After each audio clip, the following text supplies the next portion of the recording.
primera clase es hacer un pequeño repaso sobre el tema que hemos venido tratando, hacer un repaso pues eh, muy rápido, mm, porque el propósito es que sobre todo tengamos preguntas sobre el tema, tratar de contestarlas.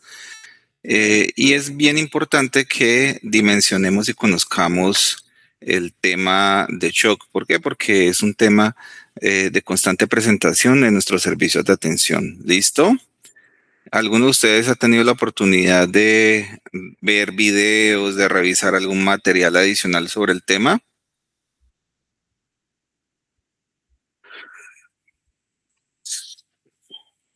¿No? Bueno, entonces arranquemos entonces con una ronda de preguntas y respuestas, pues para ir organizándonos. Voy a hacerlo de manera aleatoria, aquí con mi ruletica. Y Emily Rodas. Emily.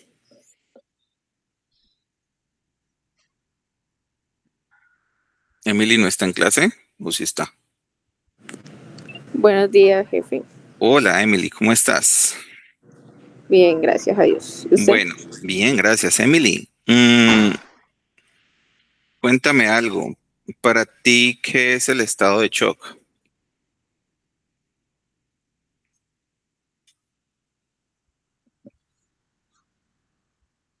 Pero, ¿lo tienes claro? Mejor dicho, la pregunta es, ¿tienes claro qué es el estado de shock?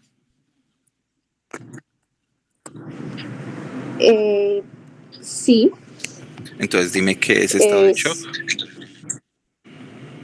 pues es una afección grave en la que el cuerpo no recibe el suficiente flujo sanguíneo. Por ahí va el tema, pero pues la idea es que tú tengas una mejor definición. ¿Listo? Entonces Eh, te invito a estudiar sobre el tema. Bueno, bueno, listo. Karen Vanessa Quintero. Hola, Hola Karen, ¿cómo te ha ido? bien jefe, gracias. Bueno, Karen, cuéntame, ¿cuáles son los elementos que están comprometidos en los procesos en el proceso de perfusión del cuerpo humano? ¿Cuáles son los elementos fundamentales?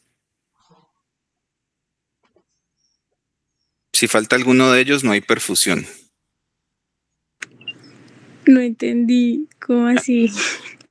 Hay unos elementos fundamentales que son los que logran que el cuerpo esté perfundido. ¿Cuáles son?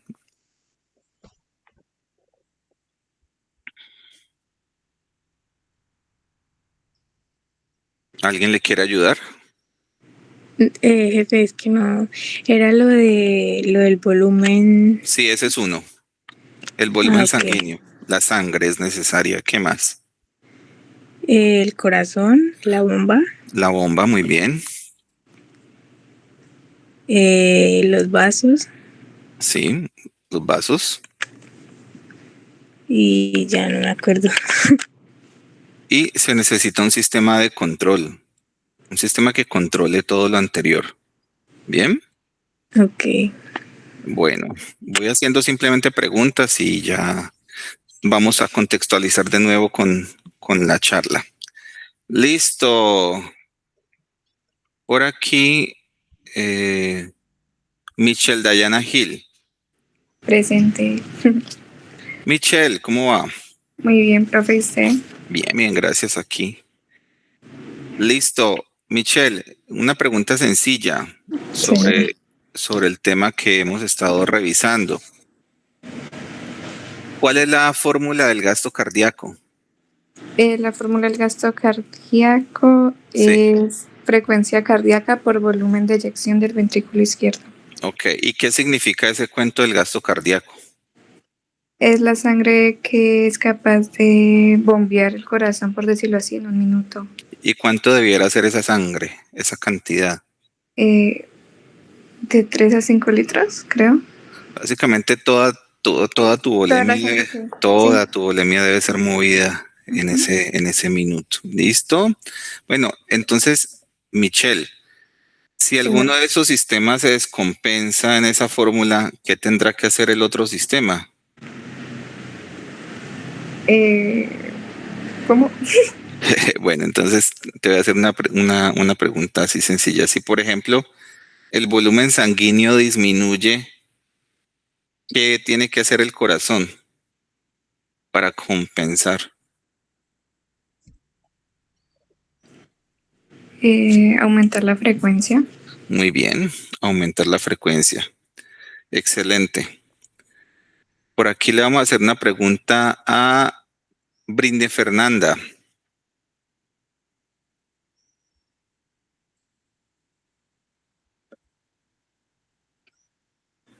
Sí, profe. Bueno, señorita, ¿cómo vamos? Bien, profe, bien, gracias a Dios. ¿Todos bien en la casa o no están bien en la casa? Sí, sí, yo sí, profe. Excelente. ¿Y tus familiares? Bien también, gracias a Dios, profe. Bueno, Ahí ex- vamos, recuperándonos del terremoto. bueno, excelente, Britney. ¿Qué ocurre cuando por X o Y motivo la presión baja? ¿Qué pasa con el resto del cuerpo? Bajo la presión momentáneamente. ¿Cómo se compensa esa bajada de presión?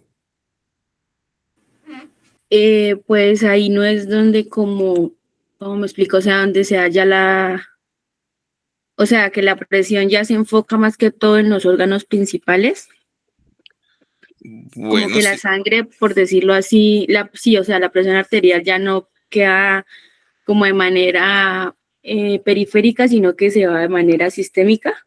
muy bien. ¿Y eso cómo se hace? ¿Eso cómo se logra? Pues, ay no, ¿cómo me explico? A ver, ¿te acuerdas de los sistemas compensatorios? No, No, bueno. no, profe, es que la verdad no tengo pues mis apuntes, entonces Bueno, no, está no, bien. no he leído. Angeli Saray, Señor, señora. Angeli, ¿cómo bien, vas? bien, gracias a Dios y usted. Bien, bien, gracias, excelente. Señorita, hazme un favor, cuéntame, ¿cuáles son los mecanismos compensatorios que se ponen en escena cuando se baja la presión? Pues en la clase pasada Ujú. vimos tres, las catecolaminas, lo de el sistema renina-angiotensina y ADH, que es la hormona antidiurética. ¿Hiciste la tarea? De investigarlos, Sí. sí, ¿Qué te llamó la atención de esa tarea? pues nosotros ya habíamos visto más o menos qué eran las catecolaminas, entonces Ok, pues ya sabía que era adrenalina y noradrenalina, y pues decía que hace que el corazón lata más rápido y que los vasos hagan vasoconstricción, entonces sube la presión arterial ok. y la mantiene ahí. Y Bueno, pues mmm, lo de el sistema renina-angiotensina-aldosterona, según lo que investigué, dice que pues se activa cuando el riñón se da cuenta que está llegando menos sangre o, o la presión está como disminuida. Entonces empiezan pues a liberar eso. ok. Hay un aparato que se llama el aparato yuxtaglomerular.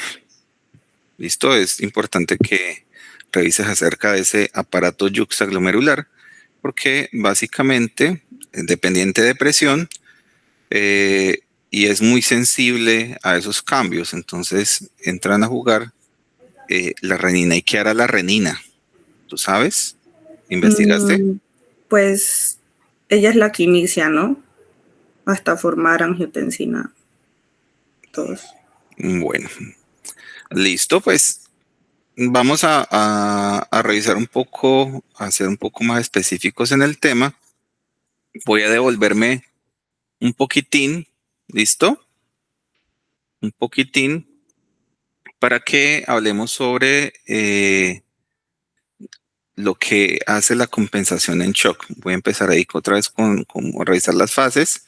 Aprovechamos para hacer un repasito, porque ahí están implícitos los elementos propios del shock. Y pues estaremos o continuaremos con algunas preguntas. ¿Listo? Bueno. Entonces por aquí se me olvidó cómo es que se presenta. Ya.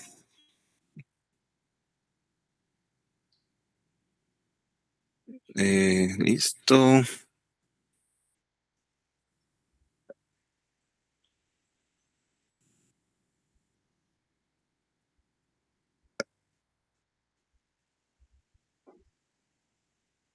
Bien. Entonces, por aquí.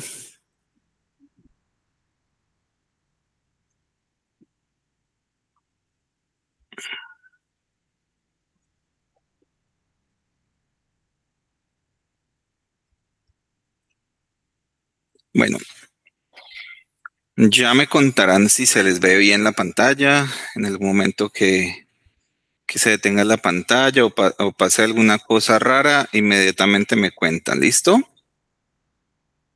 Bueno, entonces, ¿ahí se ve bien? Sí, profe. Sí. Listo, eso con una manito está bien.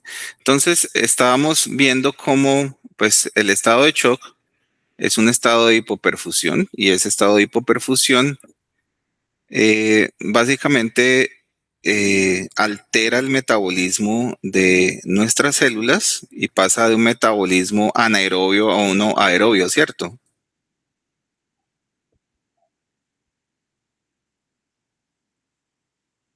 No, no, estoy diciendo mentiras.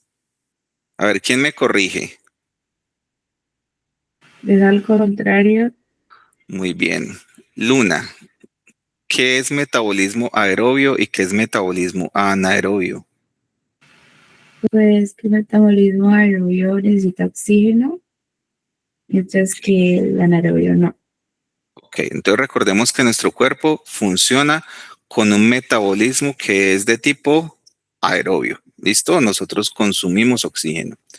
Entonces, volviendo aquí a esta definición, bueno, a esta definición que se me está listo. Entonces, recordemos que para que nuestras mitocondrias generen ATP, que es la energía, con el metabolismo aerobio, pues se dan estos procesos, acetil-CoA, el ciclo de Krebs, y básicamente en todo el proceso se van a producir, se van a generar 36 ATPs por cada mol de glucosa. Bien. Pero en el metabolismo anaerobio se produce ácido láctico, muy poco ATP o casi o nada de ATP. Y adicionalmente, pues estos productos de desecho dañan o van dañando la integridad celular, ¿correcto? Y es importante tomar en cuenta que si bien el oxígeno se transporta en el cuerpo, ¿listo?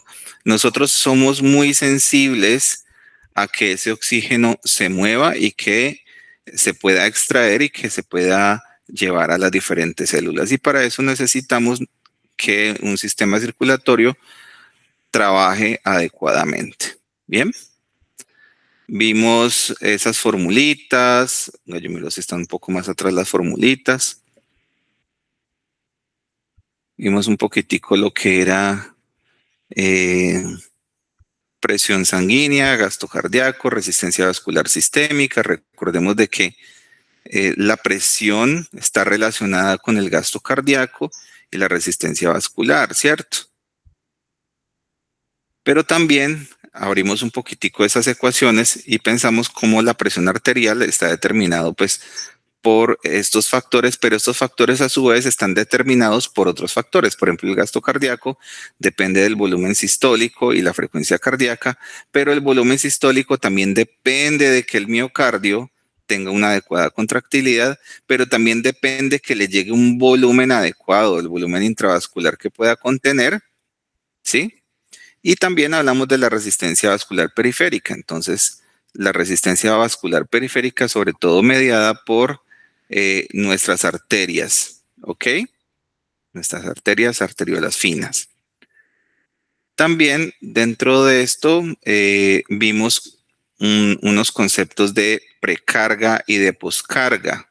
Por ejemplo, sería como interesante que nos compartieran y nos dijera alguna persona qué es precarga y qué es poscarga, o qué se entiende por precarga y poscarga.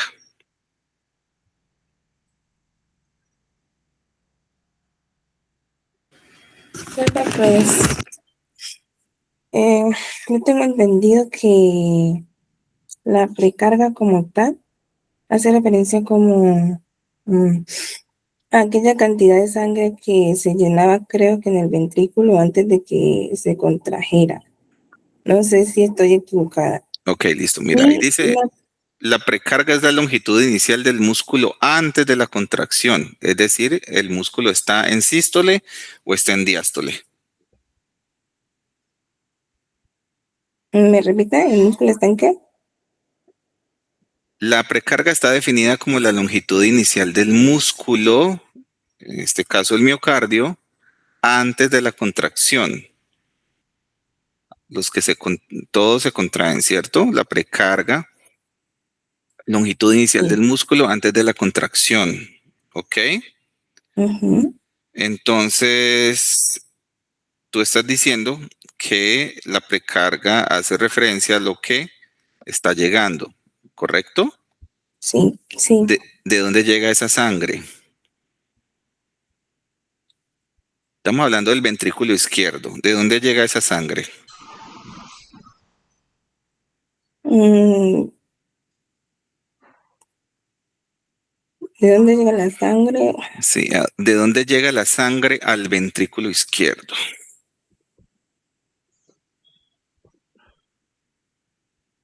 Pero hago recordar que no tengo mis apuntes aquí. Creo que llega de los pulmones, Ok, de las venas pulmonares. ok, llega, sí, está, la sangre llega de esos órganos llega a la aurícula izquierda, ¿cierto? Sí.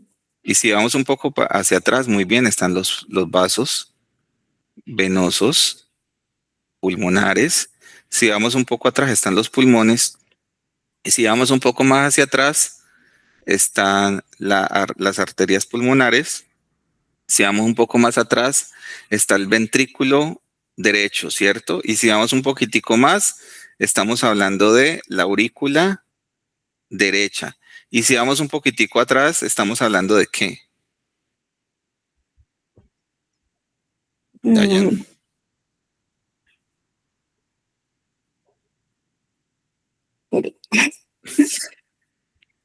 ¿La estoy corchando? No, no se deje corchar. De la vena cava. un poquito. Muy bien, de toda la sangre venosa, de toda la sangre venosa. Por eso yo les había dado una tareita que se aprendieran de nuevo, recordaran la circulación humana. Entonces, todo está interrelacionado.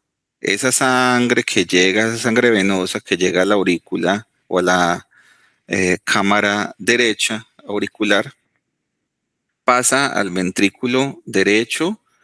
Dayan sigue conmigo. Del ventrículo Sí. derecho, ¿a dónde sigue?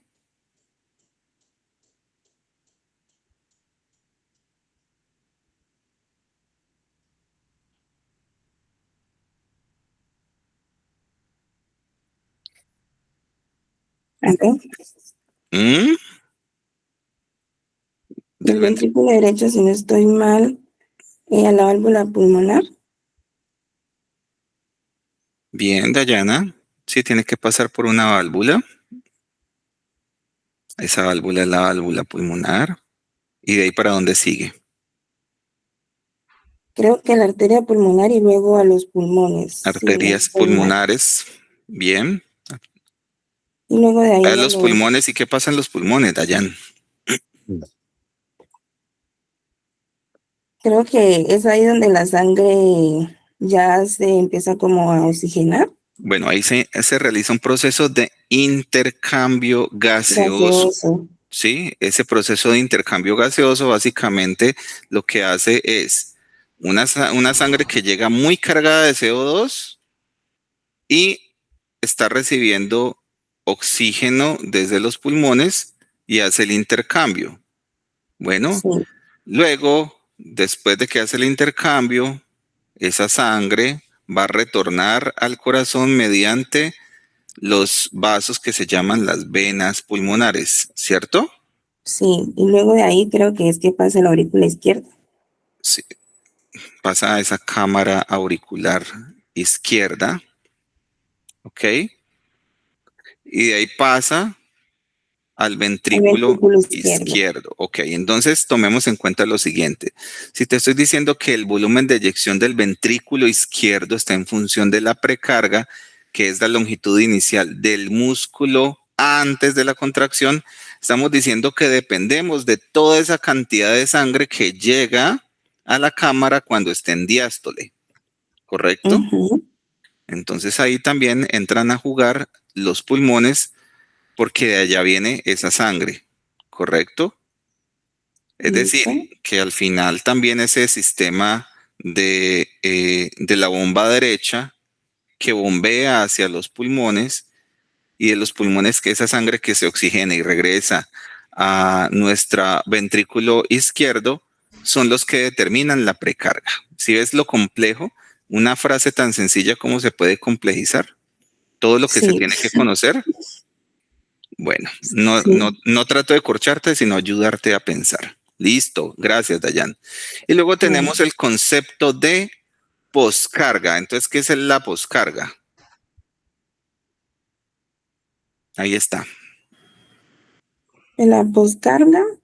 Dayan, tranquila. Ah, Otra persona sí. que participe. Ya te puse en tensión mucho rato. A ver, ¿qué es la poscarga? Aquí está la definición. ¿Quién quiere hablar?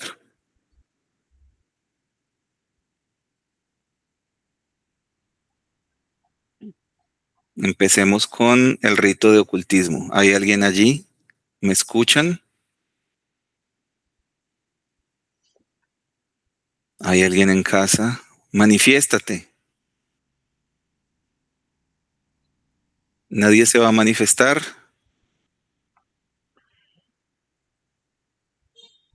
Nadie, nadie. Entonces vamos a pedirle el favor a Marian Yesenia.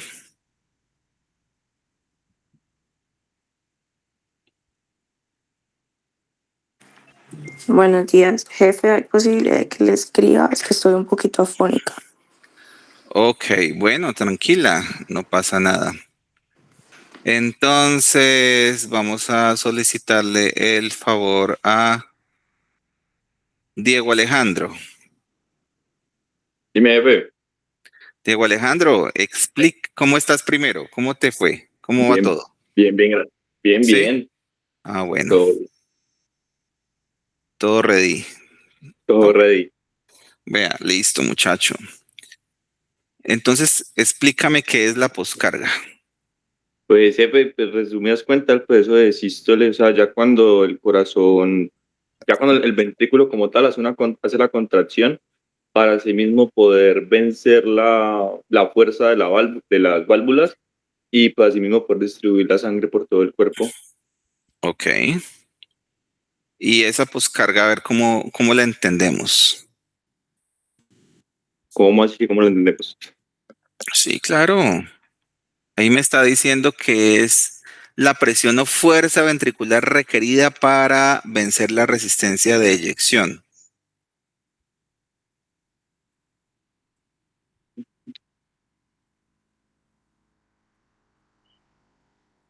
Mm,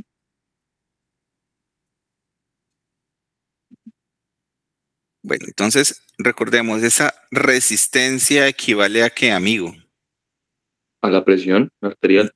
Muy bien. Entonces esa poscarga básicamente requiere que haya una adecuada contractilidad, una muy buena contractilidad de ese ventrículo izquierdo. Y obviamente aquí sale uno de los elementos más importantes de la ecuación. ¿Listo? Esa tensión o fuerza que desarrolla la pared del ventrículo durante la expulsión es una presión alta. Es la presión más alta que existe, ¿cierto? A esa presión también le llamamos presión arterial, pero esa presión arterial está relacionada con la resistencia vascular. ¿Se entiende? Sí, jefe. Ok, bueno, entonces ahí vamos a ver dos fuerzas en tensión. Uno, la fuerza que ejerce nuestro amigo ventrículo y la fuerza que tienen nuestras arterias. ¿Eso es correcto? Sí, jefe. Sí, muy bien, sí. Entonces, la pregunta es, si yo tengo unas arterias muy rígidas y estoy enfermo de una enfermedad, valga la redundancia, que se llama hipertensión arterial sistémica, ¿qué tiene que hacer el corazón para bombear esa misma cantidad de sangre?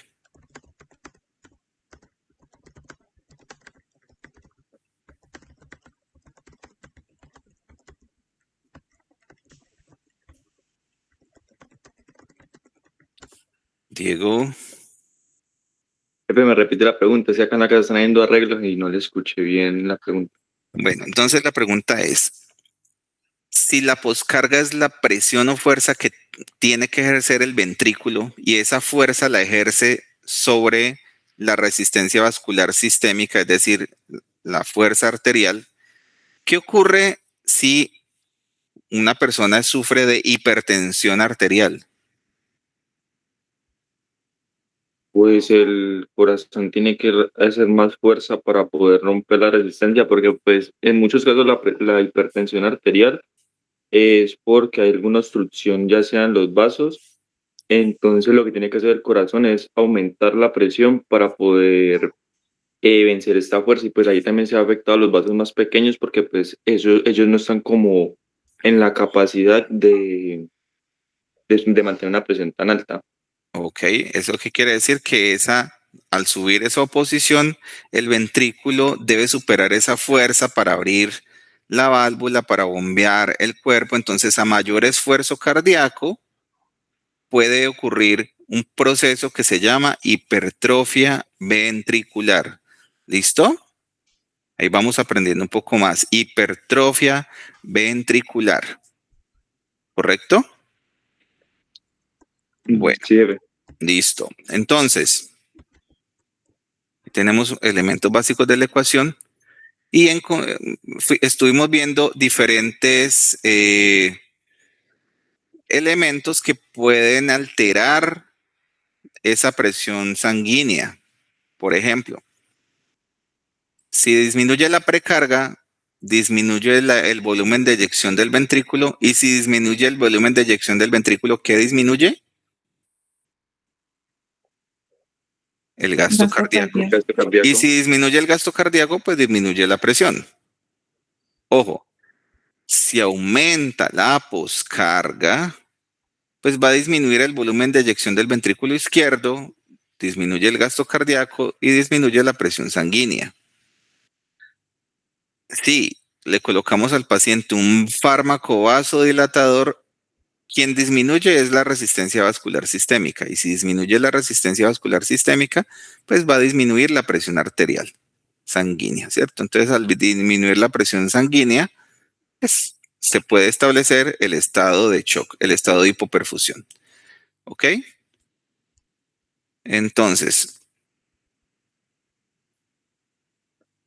si una persona sufre una hemorragia, va a disminuir el volumen intravascular.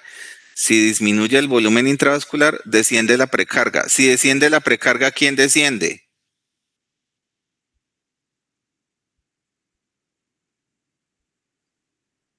La pos. No, si desciende si El desciende, volumen de eyección. ok, muy bien. Disminuye el volumen de eyección. Si disminuye el volumen de eyección, ¿quién desciende? El gasto cardíaco. Disminuye el gasto cardíaco, si disminuye el gasto cardíaco desciende la presión y obviamente se establece el estado de hipoperfusión. O sea, todos los caminos llegan acá. ¿Listo? ¿Se entiende esa parte? Bueno, todos los caminos. Lo mismo, si tú te lesionas la médula, entonces se pierde el sistema de control. Si se pierde el sistema de control, entonces se pierde el tono vasomotor. Si se pierde el tono vasomotor, disminuye la precarga. Si disminuye la precarga, disminuye el gasto. Si disminuye el gasto, disminuye la presión sanguínea y obviamente se establece el estado de shock. ¿Correcto? Bueno, entonces, si por ejemplo una persona tuviera una arritmia, ¿listo? Si disminuye la arritmia, no se llena adecuadamente el corazón. Si no se llena adecuadamente el corazón, se altera tanto la precarga, ¿cierto? Se altera la poscarga, se altera el gasto cardíaco y al alterarse el gasto cardíaco otra vez, disminuye la presión sanguínea y se establece el estado de shock. Entonces, como puedes ver, muchos caminos te van a llevar al mismo lugar. Correcto. Dicho de otra manera, esto se vuelve un círculo vicioso porque reducir una de las variables disminuye la otra. Ahora, vamos otra vez con el caso de Diego, el ejemplo que estaba dando Diego. Si, por ejemplo, yo sufro un gran taponamiento, ¿listo? Algo que genere, que aumente la poscarga o que bloquee por completo el camino, entonces al aumentar ese proceso, de nuevo, disminuye el gasto cardíaco. Y al disminuir el gasto cardíaco, pues disminuye la presión. ¿Listo? Bueno. Vamos por aquí. Y vimos cómo nuestro cuerpo es muy sensible a la presión. Entonces, para esto tenemos unos receptores que son los receptores de presión en el callado aórtico, en el seno carotidio, pero ahorita que hablemos de renina, angiotensina, aldosterona, vamos a ver el aparato yuxtaglomerular. Entonces, esos receptores de presión lo que le dicen al sistema nervioso central es, ojo, mira, bajó la presión. Entonces, el sistema nervioso central va a generar unos procesos que son amortiguadores de ese descenso del gasto cardíaco, del descenso de la presión, como las catecolaminas, la aldosterona y la ADH. Hasta ahí vamos. ¿Bien? Entonces vamos a hablar del shock en sus diferentes fases.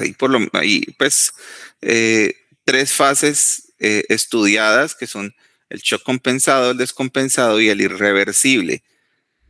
Cada una de estas etapas va mostrando un avance o un proceso fisiopatológico dependiendo de lo que esté ocurriendo. Pero entonces vamos a ver cómo en el shock compensado, generalmente es un estado en el cual lo que busca el cuerpo es preservar los órganos vitales y corregir la causa. ¿Para qué? Para que haya recuperación total.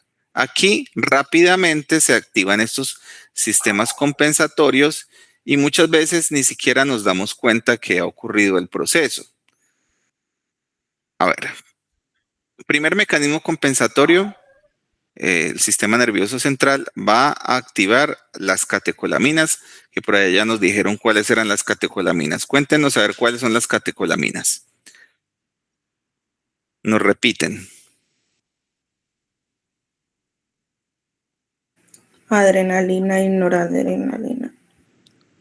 Bueno, entonces las catecolaminas son unas hormonas neurotransmisores que produce el cuerpo. Entonces vamos a ver la primera catecolamina, que es la dopamina, ¿cierto? Una de las tareas que tenían era que revisaran cada una de esas catecolaminas. Entonces, ¿qué hace la dopamina?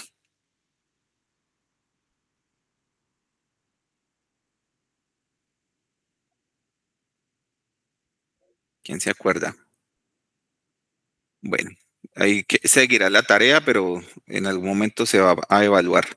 Entonces, la dopamina básicamente regula el movimiento, regula también algunos elementos relacionados con el placer, eh, también con el tema de la alegría, de la motivación, ¿cierto? Pero está relacionada también dependiendo la dosis, puede aumentar la frecuencia, puede aumentar la presión y en dosis altas hace esas dos acciones, ¿bien? Pero también es una precursora. Luego viene la segunda que es la noradrenalina o norepinefrina. ¿Qué hace la norepinefrina? Vasoconstricción. Básicamente aumenta la presión arterial, pero también tiene un efecto que está relacionado con temas de atención o con temas de algo que te llama a ponerle cuidado, ¿cierto? Y por último tenemos la epinefrina. ¿Qué hace la epinefrina o adrenalina?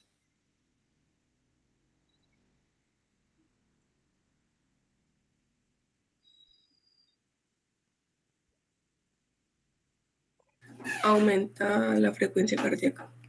Bueno, la epinefrina es la hormona de la huida, es la hormona relacionada con la capacidad de lucha que nosotros tenemos, es una hormona muy importante para nosotros, se produce todo el tiempo cuando hay estrés, pero digámoslo así, es un estrés para moverse, un estrés para salvarse, ¿sí? Por ejemplo, cuando uno está a punto de entrar a un parcial, se produce en ese momento, se produce mucha adrenalina, por eso te acelera el corazón y te da rápidamente energía. Bien. Y en ese punto, el hecho de aumentar la frecuencia cardíaca, de dar mucho más fuerza al corazón, hace que se pueda generar un tema muy interesante que es el inotropismo. Entonces, vamos a ver los efectos de las catecolaminas, vasoconstricción venosa y arterial, aumento de la frecuencia cardíaca, aumento del inotropismo, esa fuerza de contracción, aumenta la presión arterial y obviamente aumenta el gasto cardíaco. Bien. Entonces, mire, vamos a seguir como las flechitas. Te bajó el gasto cardíaco por X o Y causa. Se bajó el gasto cardíaco, no sé, estás deshidratado, tienes vómito, diarrea.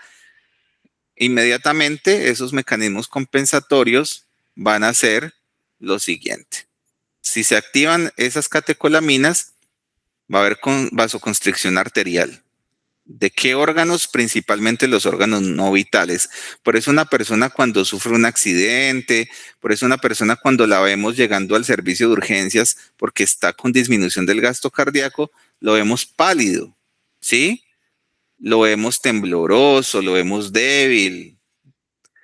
Y adicionalmente la venoconstricción, ¿para qué? Para que mejore el retorno venoso.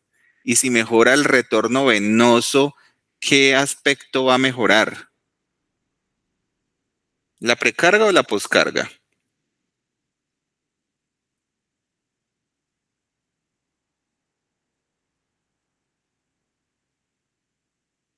Pensemos. Si mejora el retorno venoso, ¿se mejora la precarga o la poscarga?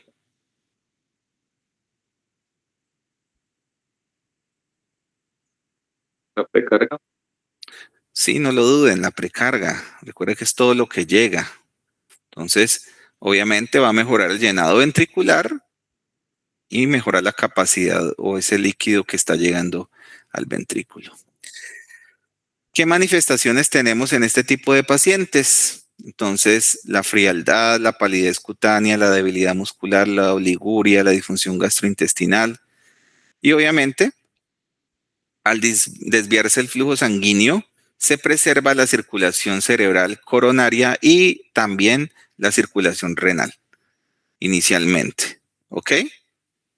pero sobre todo la circulación cerebral y coronaria.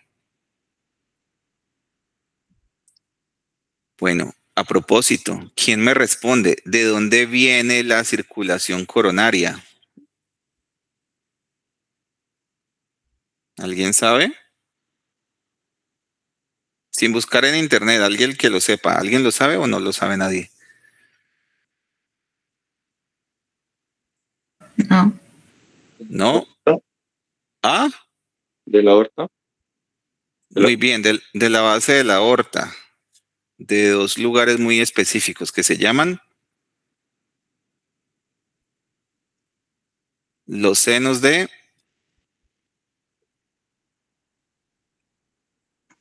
Basalva. Muy bien. Allí, ahora, ese par o esos senos de Valsalva tienen una particularidad. ¿Se llenan en sístole o en diástole?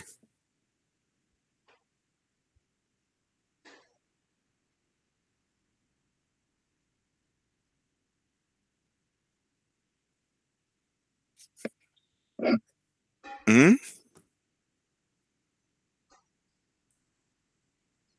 ¿En diástole? Sí, tienen esa particularidad. Cuando el ventrículo hace sístole y el ventrículo izquierdo hace sístole, ¿vale? Empuja la sangre a todo el cuerpo. Y cuando hace diástole, esas tres dilataciones, esas tres senos de Valsalva, que están ahí justo encimita de la válvula aórtica, se llenan. Entonces se llenan en diástole. Es muy, muy interesante. Ahí nace la circulación coronaria. A propósito, próximamente se la deben aprender. La circulación coronaria. Bueno, ¿qué más generan estas hormonas? Si baja la presión hidrostática en el lecho capilar, ¿listo? También favorece la entrada del líquido intersticial al espacio intravascular, ¿correcto? ¿Se entiende esta parte?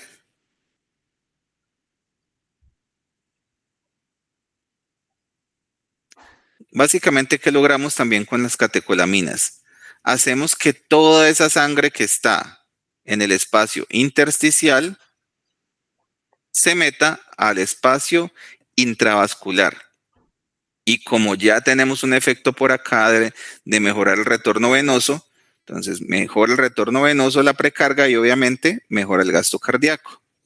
Por eso es que cuando estamos en fases iniciales con mucha adrenalina, se produce sequedad de piel y mucosas y también tenemos esa fase que también se le denomina fase hipocrática.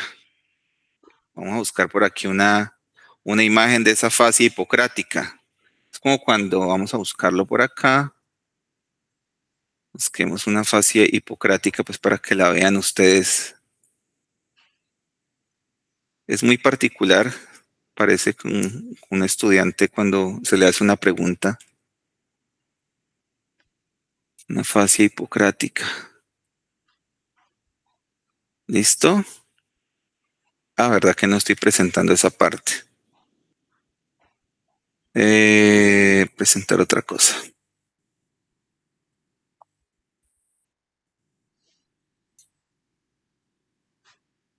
¿Ven esa fase hipocrática?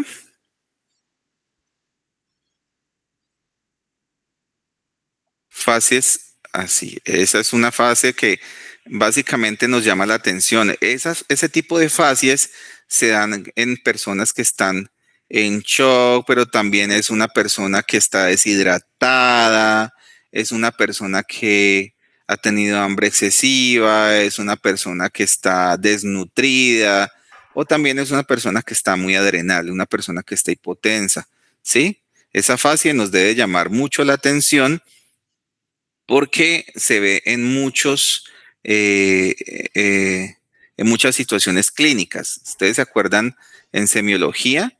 Esos ojos hundidos, digámoslo así, esa palidez, esa atrofia muscular, esa depresión de las mejillas, son características de una persona que está en estos estados. Por eso tenemos que prestarle atención.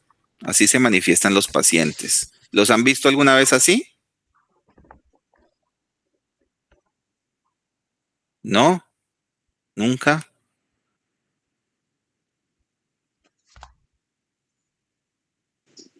No. Bueno, préstenle atención, no los han visto. Presten atención a los pacientes cuando llegan, que es muy interesante ver esas facies. Bueno, ahora vamos con el segundo. Ya vimos el primero, ahora vamos con el segundo, que es el eje renina, angiotensina, aldosterona. Ojo con este que es muy, muy, muy interesante porque genera muchos efectos en el cuerpo.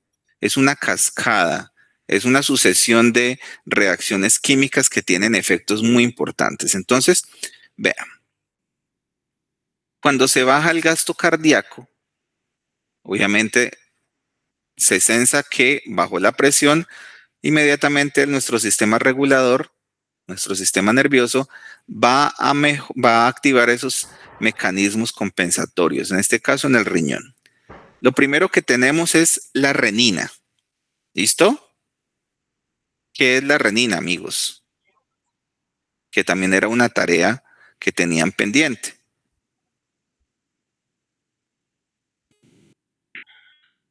Una enzima. Muy bien, sí, es una enzima. ¿Qué quiere decir que sea una enzima?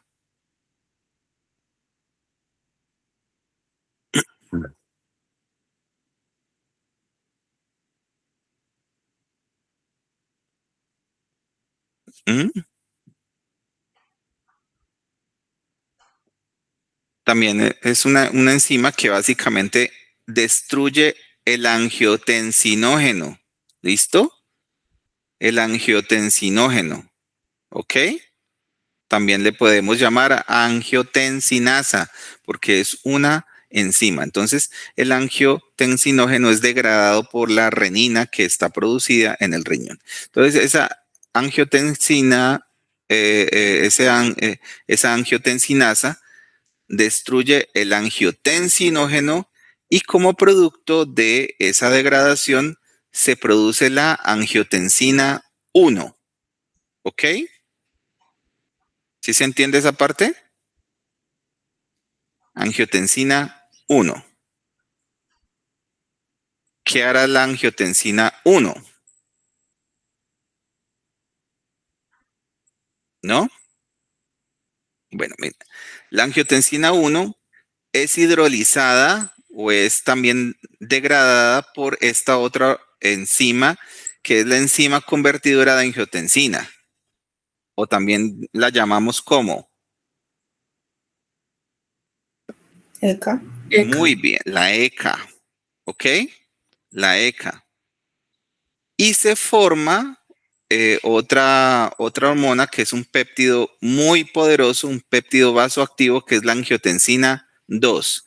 ¿Qué pasa con la angiotensina 2? La angiotensina 2 es un potente vasoconstrictor, ¿sí?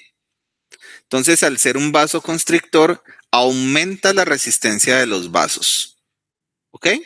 Entonces, ¿qué hace? Aumenta el tono vasomotor de las arteriolas, pero adicionalmente tiene otro efecto que aumenta o ayuda a mejorar o en relación con la liberación de las catecolaminas, también ayuda a mejorar la contractilidad cardíaca, ¿cierto? Y tiene por allá otra relación con la aldosterona. ¿Quién se acuerda qué es la aldosterona?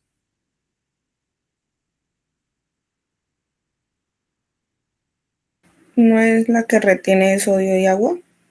Muy bien, está relacionada con el sodio. Cuando ya se libera la angiotensina 2, ¿vale? Viene ese otro paso que es la acción de la aldosterona. Entonces, al retener sodio, se retiene el agua. ¿Ustedes han hecho el experimento del mango o no?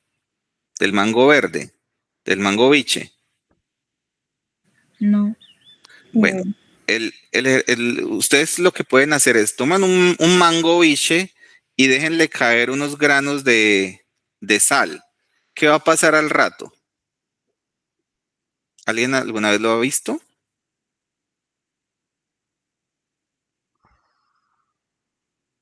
¿No? Bueno, ahí les dejo para que lo hagan. Básicamente, eh, recordemos que el agua en el cuerpo no se mueve sola. Ella se mueve con electrolitos. ¿Y cuáles electrolitos son los que están más presentes en el cuerpo? Recordemos que son sodio, potasio. Pero el sodio es el que más determina el movimiento del agua. Cuando tú estás colocando solución salina, ¿qué estás colocando?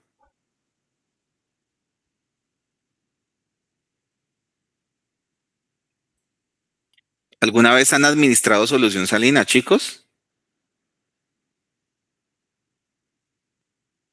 Muy bien, señorita Miriam Yesenia. ¿Qué contiene la solución salina?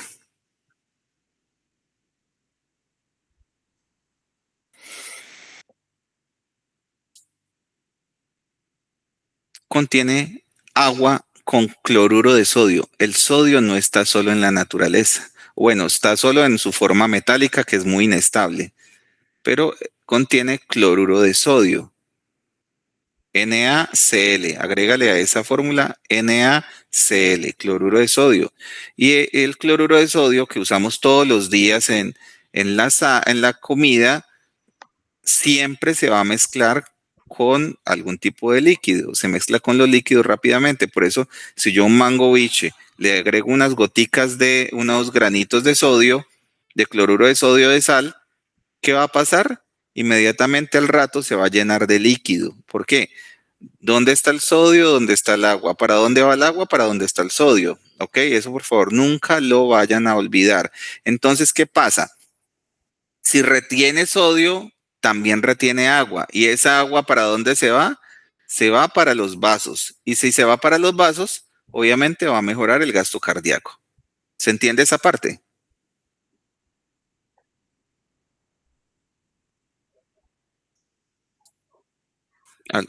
¿Alguna manito? Bueno, solamente la que está entendiendo es Yesenia. Mira, el sistema renina-angiotensina-aldosterona lo que hace es ponerme esos vasos en tensión, pero adicionalmente llenar esos vasos con líquido. Entonces, si le da más tensión a los vasos y los llena de líquido, el gasto cardíaco va a mejorar porque son dos elementos de la ecuación, ¿correcto? Y si adicionalmente tenemos liberación de catecolaminas, acabamos de completar porque el corazón se mueve más rápido y más fuerte. ¿Se entiende? Bueno. Hablemos un poco más de la aldosterona. Entonces, cuando se produce angiotensina 2, entonces ya sabemos de que se regula la síntesis de aldosterona, pero también está relacionado con la tensión. Aquí lo vemos. Es un vasoconstrictor muy potente. ¿Qué pasa con aldosterona? La aldosterona, su síntesis, o sea, digámoslo así, su generación depende del potasio, pero al ser un mineral corticoide, retiene sodio en el tubo colector, es decir, le está diciendo al riñón, orine o no orine.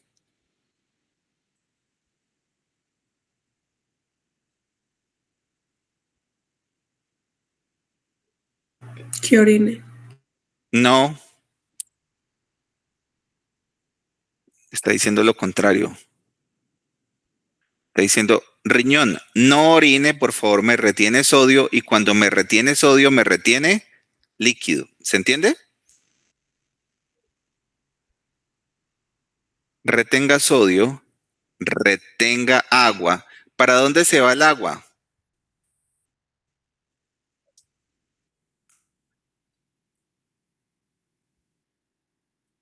Se va para los vasos.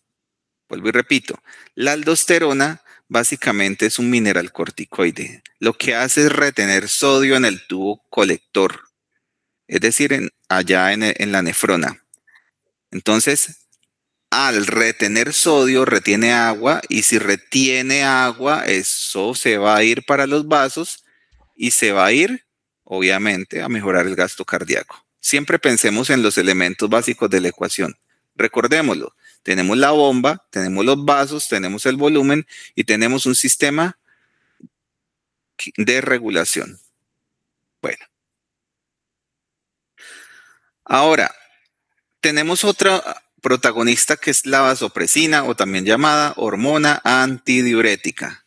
Si estoy en shock, ¿yo necesito orinar o no? Cuéntenme ustedes.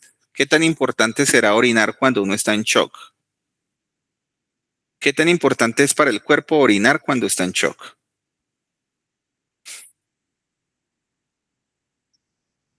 Pues no, nada. No, no es importante. ¿Qué necesita? Que haya circulación cerebral, circulación coronaria. Entonces, existe otra sustancia que se llama la vasopresina. También estaba dentro de una tarea que les había dejado. No pasa nada, no les voy a calificar eso ahora. Entonces también la vasopresina, hormona antidiurética o arginina vasopresina, también le llaman así, es producida en el cerebro y básicamente ella lo que hace es regular la presión de una manera muy específica. Controla el agua. ¿Sí? Si yo te digo es hormona antidiurética, entonces ¿qué orden le da al riñón? ¿Que orine o que no orine? En orine.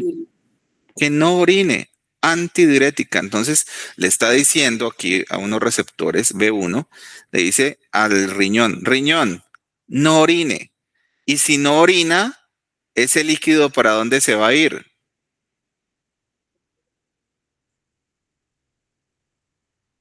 Los vasos. Se va a quedar en el espacio intravascular y si se queda en el espacio intravascular, pues obviamente va a mejorar la presión sanguínea. ¿Listo? Aumenta la resistencia vascular en el territorio esplácnico y en los lechos vasculares, es decir, esos lechos que están llenos de líquido, dice, venga, no orine, adicionalmente mejora esa resistencia, todo ese líquido se va para los vasos y mejora la presión sanguínea, ¿correcto? Perfecto. Entonces, aquí el cuadro resumen. ¿Cómo se compensa el shock? Pues con los mecanismos compensatorios. ¿Cuáles? El primero que tenemos son las catecolaminas, ¿cierto? ¿Qué hacen las catecolaminas? Aumentan la frecuencia cardíaca, la presión arterial media, el gasto cardíaco, aumentan el retorno venoso y la precarga. ¿Listo? Pero adicionalmente, este primer sistema del simpático está relacionado con la renina. Renina, angiotensina 1, angiotensina 2, enzima convertidora de angiotensina 1 en 2 y la liberación de aldosterona. Al final lo que generan es aumento de la presión arterial y la retención de sodio y agua, ¿correcto? Y tenemos por último la liberación de vasopresina que básicamente aumenta la resistencia vascular sistémica, no orine, retenga líquido y todo ese líquido se va a ir a los vasos. Entonces al final se termina compensando ese gasto cardíaco. ¿Hasta ahí vamos bien? Bueno, yo sé que esta parte puede ser compleja, pero es importante entender que todos estos tres mecanismos están apuntándole a la bomba, a los vasos y al líquido, ¿correcto? Mira cómo estamos jugando con esos tres elementos fundamentales. La bomba, ¿cierto? La adrenalina, los vasos, la dopamina, la noradrenalina, ¿cierto? Y el líquido. Entonces mira cómo aldosterona, mira cómo vasopresina. Ah, bueno, y la angiotensina que también le va a apuntar directamente a los vasos. Entonces todo esto entra a jugar para que la presión arterial, el gasto cardíaco mejore. Listo. Entonces mire lo que dice acá. ¿Qué pasa en el shock compensado? A nosotros nos va a llegar un paciente así, paciente que nos llega con presión sanguínea que puede estar normal. ¿Por qué puede estar normal? Vamos a preguntar por aquí a Angie Dayana. ¿Por qué está normal la presión en esa primera fase del shock?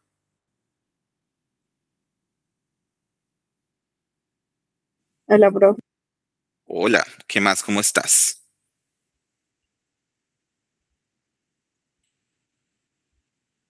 ¿Me repite la pregunta, por favor, profe? ¿Cómo estás?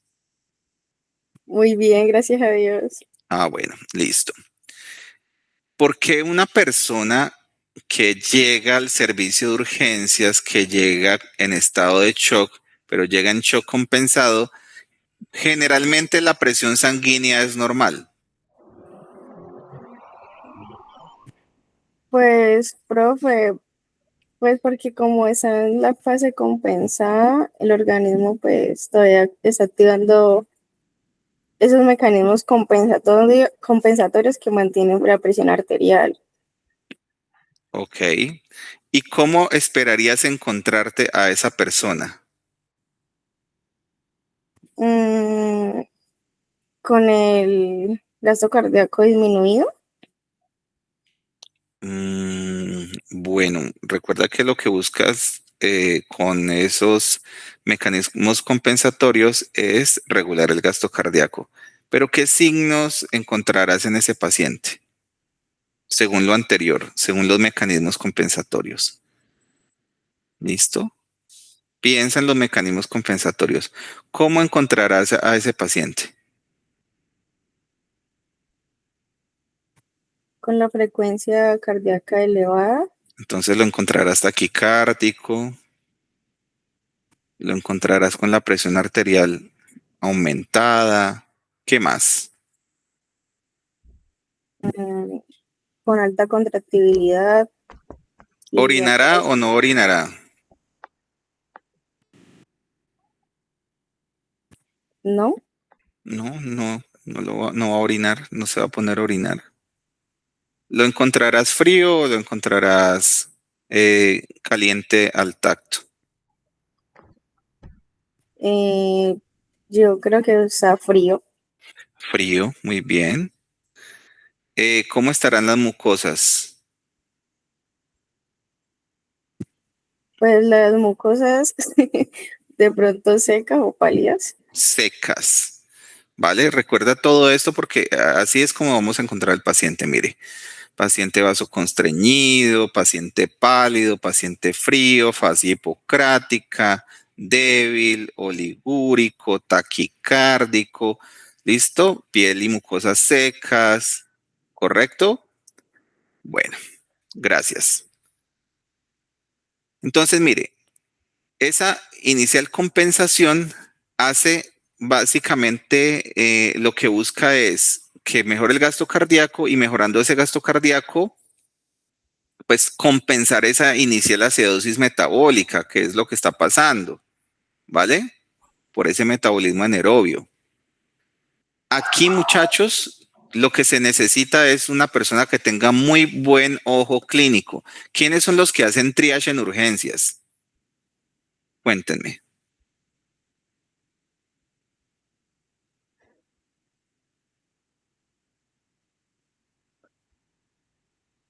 ¿Han visto ustedes quiénes son los que hacen el triage?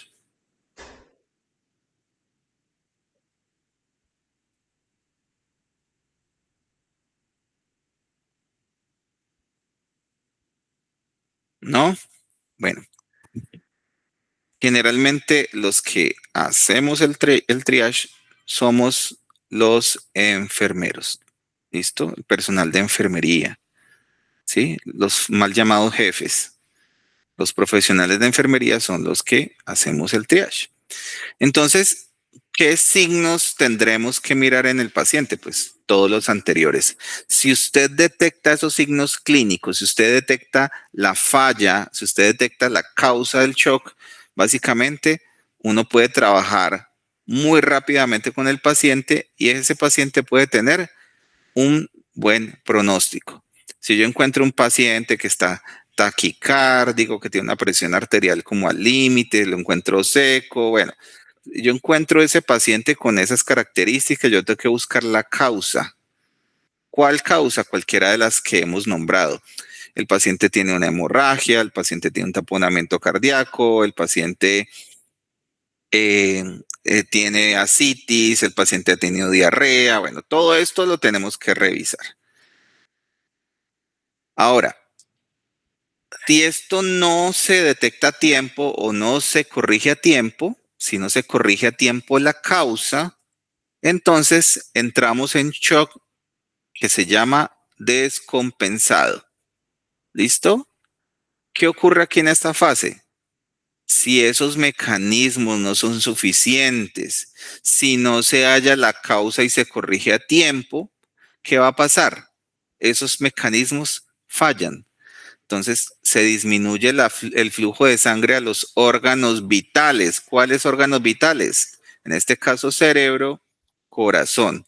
Y aquí ya vemos el paciente con alteración del estado neurológico, la alteración de los pulsos, pero el corazón empieza a sufrir también en isquemia y se producen cambios del electrocardiograma y el paciente ya entra en un estado de acidosis metabólico progresivo establecido y si esto no se corrige, ahí sí el paciente tiene una gran posibilidad de muerte. ¿Ok?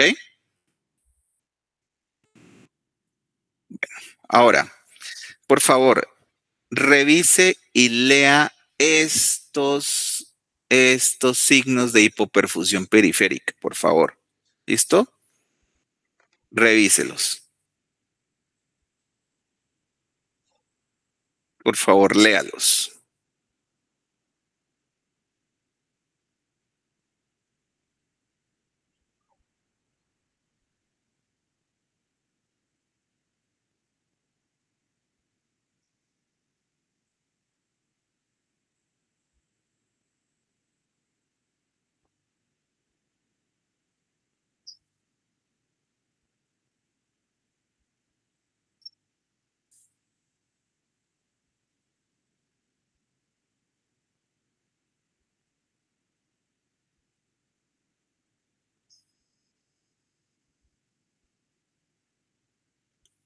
¿Hay alguno que no entiendan?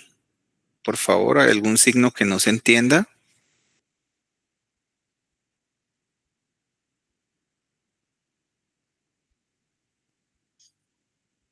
Bueno, pregunta, ¿por qué se genera la alteración del estado mental?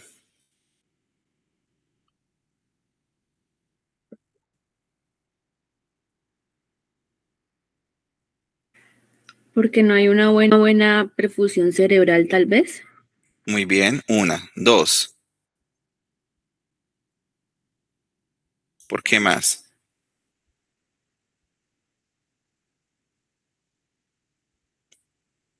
¿Qué pasa cuando estamos con tanto influjo de la adrenalina?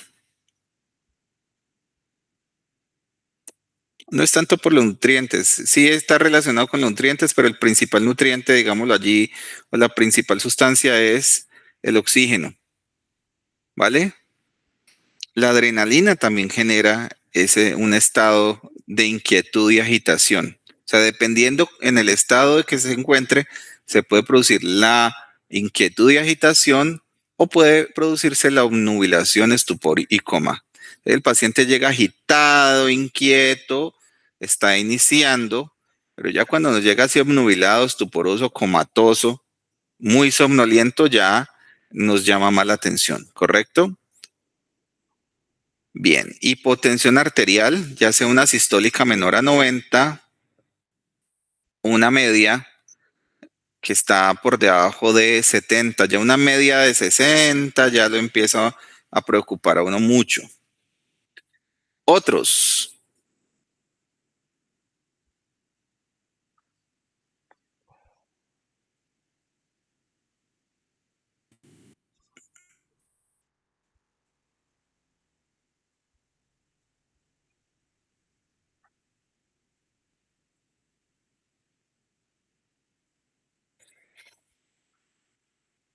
¿se entienden estos? Entonces, mire, ¿por qué se da la taquicardia? A ver, rápido. ¿Qué hormona genera esa taquicardia? ¿Qué sustancia? Adrenalina. Muy bien, la adrenalina. También al final la dopamina lo puede hacer, ¿cierto? Pulso periférico débil. ¿Listo? Filiforme. ¿Qué es, qué es filiforme? ¿Qué es un pulso filiforme?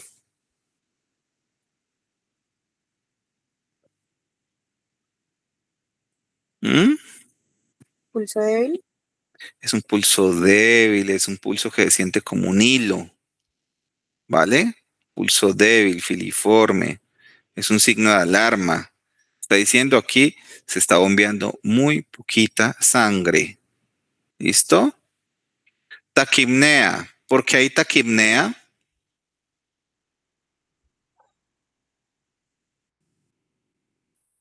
Como mecanismo de compensación. Sí, es un mecanismo de compensación. Hay que tomar mucho más aire, ¿listo? Incluso en reposo, porque se requiere llevar más oxígeno. ¿Por qué hay disnea? ¿Por qué hay tirajes? ¿Por qué hay congestión? Por lo mismo, por lo anterior. ¿Ok? Bueno, la hipertermia y la hipotermia dependerá de qué tan hiper o hipovolémico esté la persona. Puede estar hipertérmico porque puede estar con sepsis o puede estar hipotérmico porque está en un estado de shock y recuerden que se produce eh, disminución de sangre de los músculos. Los músculos son los que producen más temperatura en nosotros, entonces se pone hipotérmico. Los soplos valvulares o crepitantes pulmonares son básicamente como estamos llevando tanto líquido al corazón y también obviamente al sistema, los pulmones, se empiezan a llenar de líquido y empiezan a generarse esos sonidos adicionales. Muy bien. Mire lo que dice aquí. A medida que el shock progresa, se liberan ahora otras sustancias, mediadores que aumentan la permeabilidad capilar, como la histamina, la bradequinina, el factor activador plaquetario y las citoquinas. Dicho de otra manera, ¿qué está pasando aquí? ¿Quién me explica ese pedacito?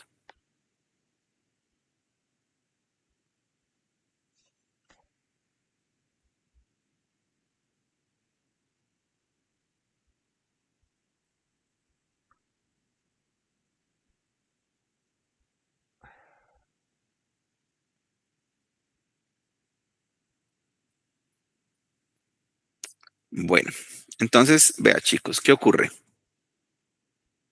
Recordemos que en el estado de shock, ¿qué pasa con las células? ¿Las células están felices, contentas o están tristes y moribundas?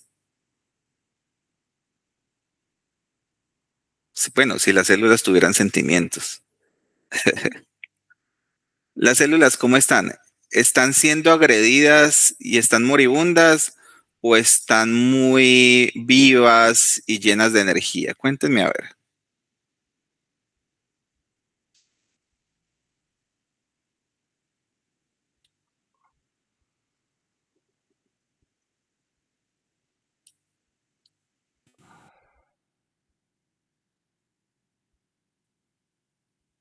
Pero no participen todos. ¿Se fueron a desayunar o qué? Ah, sí, están inflamadas, están moribundas. Entonces, ¿qué ocurre acá? La inflamación es un proceso que se está dando. ¿Listo? Ya recordemos que las células, al no recibir oxígeno adecuadamente, ¿qué pasa con ellas? Ellas hacen un proceso que se llama apoptosis. Y esa apoptosis, esa muerte celular, hace que se produzca inflamación. Entonces, por un lado, el cuerpo está tratando de compensar, pero si no se compensa, entonces se genera la progresión del shock y se produce una gran inflamación. ¿Sí? Todas estas sustancias, como la histamina, bradequinina, factor activador, todas estas son sustancias proinflamatorias o son sustancias que surgen a partir de los fenómenos inflamatorios. ¿correcto? Tarea. Necesito que por favor estudien inflamación. Bien. Inflamación ya lo tuvieron que haber visto o lo estaban viendo cuando estaban viendo EPOC, ¿cierto? ¿Por qué se produce la bronquitis crónica? ¿Por qué se produce se da la producción de esputo? ¿Vale? ¿Por qué se da la remodelación? Pues por la inflamación. Aquí también. ¿Qué ocurre también?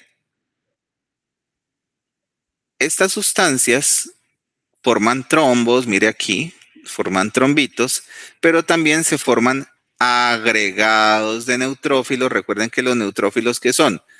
Son células del sistema inmunitario. Se forma la coagulación intravascular, mírelo acá, esto está relacionado con esto. Y la pérdida de las características de los eritrocitos.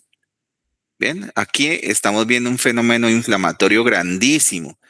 Entonces, chisme, siempre que pensemos en shock, tenemos que pensar que el cuerpo está sufriendo una gran inflamación y esa gran inflamación empeora el caso. ¿Hasta ahí vamos? Shock, relaciónenlo siempre con inflamación. Bueno, no le está llegando oxígeno a la célula se estresa, la célula se inflama y cuando se muere, pues empeora ese fenómeno inflamatorio.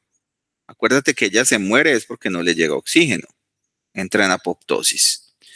Bueno, entonces, mire, si fracasan los mecanismos de compensación, se liberan todas estas sustancias proinflamatorias, aumenta la permeabilidad capilar, todas estas sustancias proinflamatorias hacen mucho daño. La histamina genera vasodilatación, la bradiquinina, el factor activador plaquetario, todas estas sustancias proinflamatorias aumentan el daño. ¿Qué pasa? Disminuye el flujo sanguíneo a los órganos vitales. ¿Listo? Los capilares se vasodilatan. Esa presión que habíamos logrado en la fase compensada se va al suelo y el líquido se va del espacio intravascular al espacio intersticial. Entonces, chisme. En la fase compensada se va del intersticial al intravascular, pero en la fase descompensada se va del intravascular al intersticial. ¿Listo? Bueno. Ahora, ¿qué será el shock irreversible? Un Diego que nos lea esa parte. O un Samuel, no sé. Si no se corrige las posibilidades de sobrevivir, se disminuye drásticamente hasta ser irreversible. La resucitación se vuelve muy difícil, generalmente en el paciente desarrolla un fallo multisistémico y fallece. Bueno, entonces mire, todo lo anterior, todo esto que vemos acá, todo esto que está acá, todas estas cosas que son el shock irreversible, el shock descompensado, ¿sí? Llevan al paciente a esto. Fallo multisistémico. Poco a poco empiezan a fallar cada uno de los órganos. Entonces, ese fallo multisistémico lleva al paciente hasta la muerte. ¿Bien? Perfecto. Entonces, para poder entender cada uno de los sistemas y órganos, pues vamos a revisarlos. Entonces, ¿qué ocurre fisiológicamente en los diferentes órganos? Entonces, aquí este es el cuadro resumen, mis queridos y queridas. A nivel gastrointestinal, músculo esquelético, renal, respiratorio, la hemostasia, vamos a ver todos estos fallos. Entonces, para poderlo entender, revisemos lo primero. En la fase inicial del shock, ¿listo? ¿Qué busca el cuerpo en esa fase inicial del shock? ¿Qué creen ustedes? ¿Qué se busca en esa fase inicial? Pues obviamente va a haber flujo, pero, ojo, al final el flujo será importante en el sistema gastrointestinal o no, en shock.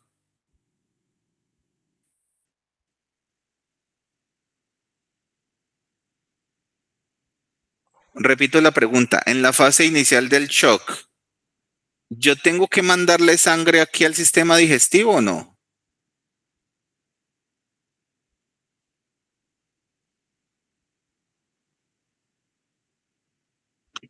Jefe, pues no sería como muy, no es algo vital, creo yo. Muy bien, entonces como no es algo vital, en un principio no le llega la sangre suficiente para trabajar, sino la sangre necesaria apenas para vivir.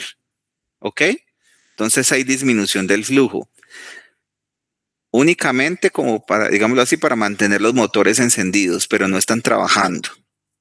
Pero cuando ya disminuye mucho más el flujo sanguíneo, ¿qué va a pasar con esas celulitas del sistema digestivo? ¿Viven o mueren?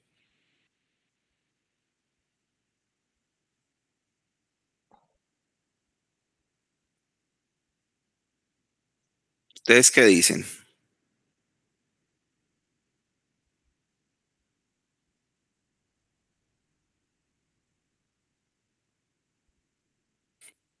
Bueno, chicos, en sintonía conmigo. Cuando ya disminuye mucho el flujo sanguíneo, esas células empiezan a morir. ¿Cuál es el problema con el sistema digestivo?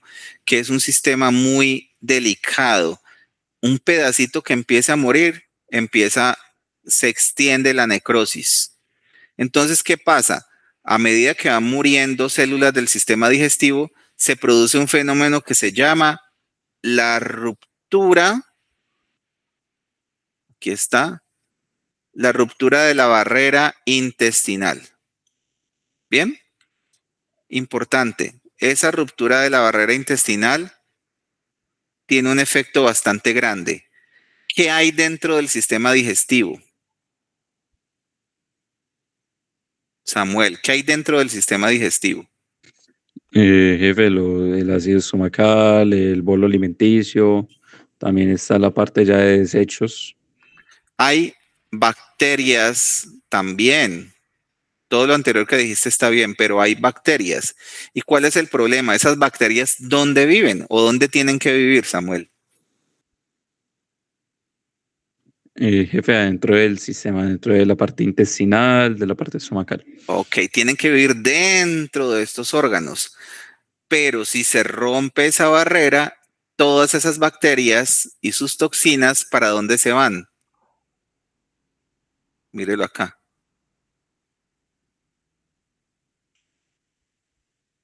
A la circulación sistémica.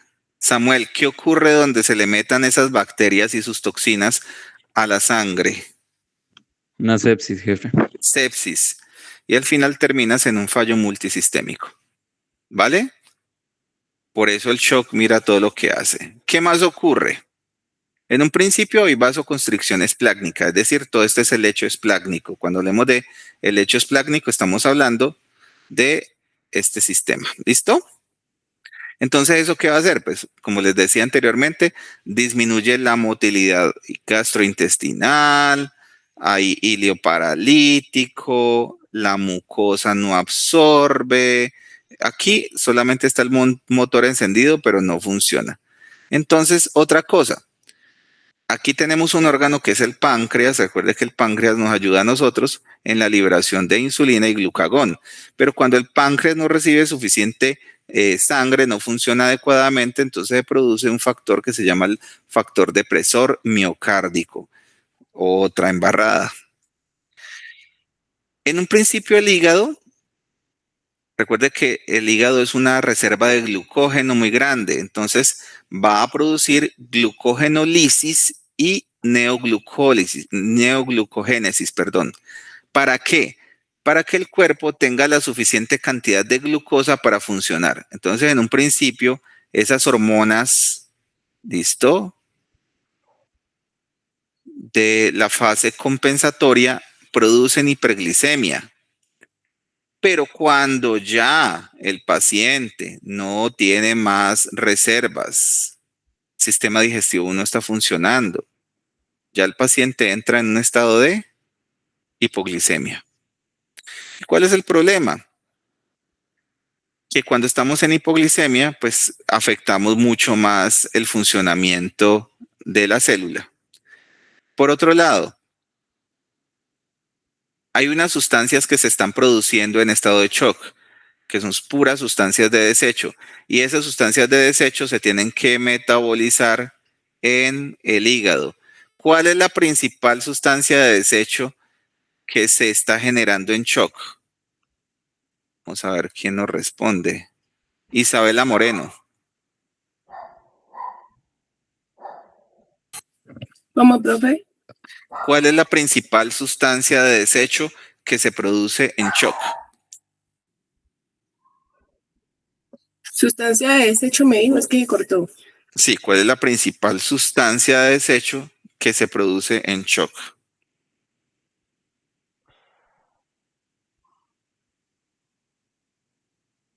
El lactato. El ácido láctico. ¿Listo? El ácido láctico. Recuerda que en las células se produce muy poco ATP, pero se produce mucho ácido láctico. ¿Cuál es el problema del ácido láctico? Vea, lea esto, señorita. ¿Qué hace el ácido láctico?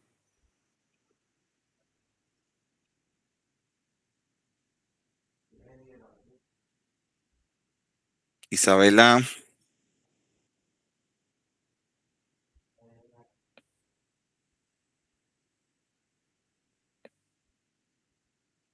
Si de pronto llegan a tener algún problema de conexión, me comentan. Isabela, ¿tienes problemas de conexión en este momento? Bueno, aparentemente sí. ¿Qué ocurre cuando se produce más ácido láctico? ¿Alguien me puede responder? Profe, qué pena, me había preguntado, es que tengo mal el internet y me está Bueno, mucho. listo, tranquila, no pasa nada. Entonces, mire, ¿qué pasa cuando aumenta el ácido láctico? ¿Qué empeora? Empeora la acidosis. Entonces se genera más acidosis. ¿Bien? Recordemos que el cuerpo genera en el hígado el mecanismo de la bilirrubina. ¿Alguien sabe de dónde viene esta sustancia o cómo se produce esa sustancia? ¿Ya están viendo hematología?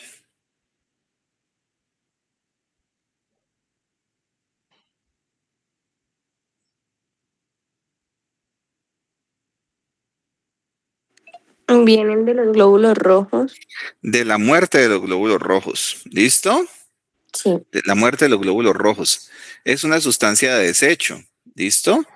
Entonces, el cuerpo, el hígado la metaboliza como bilirrubina, pero si esa bilirrubina no puede ser metabolizada, esa bilirrubina se va directamente a la sangre generando hiperbilirrubinemia. Me sube la bilirrubina. Y esa hiperbilirrubinemia es tóxica. También, cuando el hígado está en shock, él entra en isquemia y esa necrosis hace que aumenten las transaminasas, es decir, más sustancias de desecho. Y adicionalmente, él es incapaz de defenderse y por ende aumenta la translocación bacteriana intestinal. Es decir, que está intoxicado. El cuerpo termina estando intoxicado y termina estando séptico. A nivel musculoesquelético, ¿qué ocurre?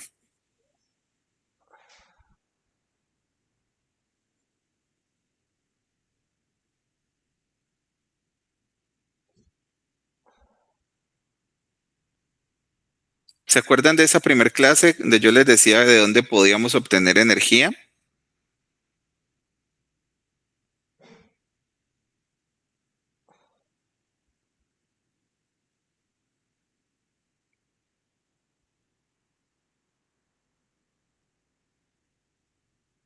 ¿Sí se acuerdan, ¿De la chiquilines? gluconeogénesis?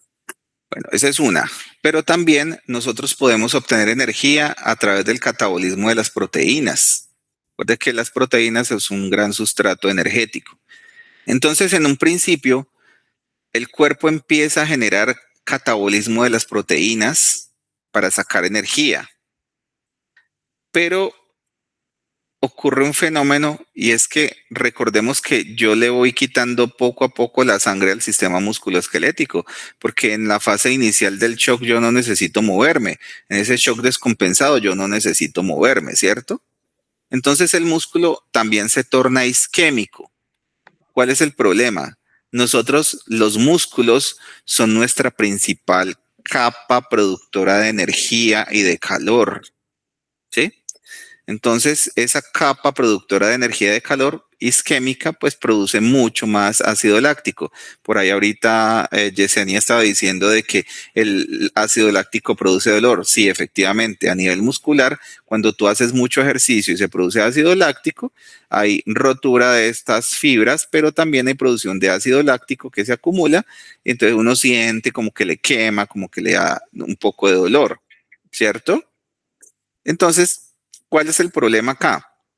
Que ese músculo también isquémico es necesario para respirar. ¿Sí se acuerdan de los músculos de la respiración, los músculos accesorios de la respiración? A ver, mis amigos anatomistas, ¿cuáles son los músculos accesorios de la respiración? ¿Cuál es el principal músculo de la respiración? Diafragma, jefe. Diafragma. ¿Y cuáles son los músculos accesorios de la respiración?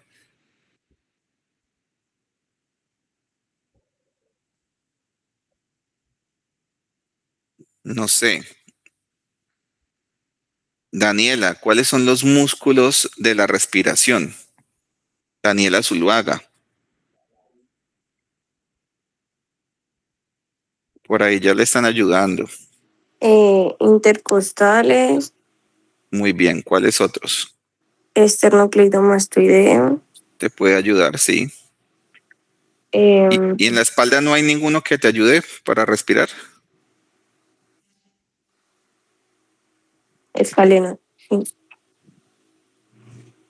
Bueno, ahí te queda de tareita para que revises. Mire, todos estos músculos de la caja torácica, pues básicamente están comprometidos en la respiración, ¿sí? Incluso uno también tiene una bomba toracoabdominal. Algunas personas pueden fácilmente con el movimiento abdominal ayudarse a respirar. Esos son músculos accesorios. Entonces, si estos músculos están débiles, con el tiempo en shock se produce fallo ventilatorio. Bien, otro problema empieza a aparecer. Bien, otro problema empieza a aparecer. A nivel del riñón, ¿qué pasa en el riñón? Pues en un principio, ¿qué hace el riñón? Funcionalmente, qué hace el riñón? ¿Quién tiene la respuesta? No sé, por aquí vamos a molestar a Juliet Carolina.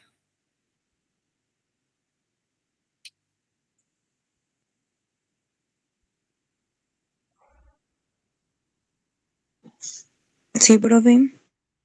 ¿Qué hace el riñón naturalmente en el cuerpo humano?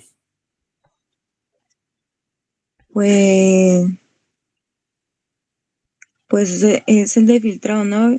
Y regular lo que son los líquidos del cuerpo, o sea, la sangre. Sí, muy bien. ¿Cómo lo hace?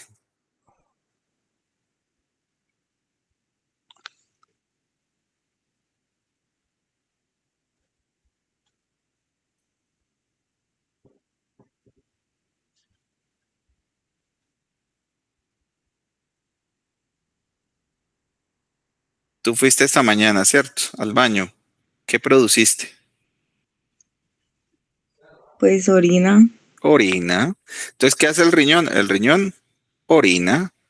Por ahí salen líquidos, salen electrolitos, salen sustancias de desecho. Bien. Y en un principio, en el estado de shock, ¿qué le decimos al riñón? ¿Orine o no orine? Respóndeme. Pues en el estado 8 no se orina porque según como que, o sea, hay como una retención. Muy bien. Recuerda que le estamos diciendo al riñón mediante las hormonas, la vasopresina y la aldosterona, no orine, hermano, no orine. ¿Listo? Entonces, en un principio le estamos diciendo, venga, la filtración disminúyala, ¿cierto? Entonces, ese deterioro de la filtración glomerular hace que el riñón no orine, no produzca orina, pero esto también puede ser daño, ¿cierto? En un principio le estamos diciendo, venga, no orine, ¿vale?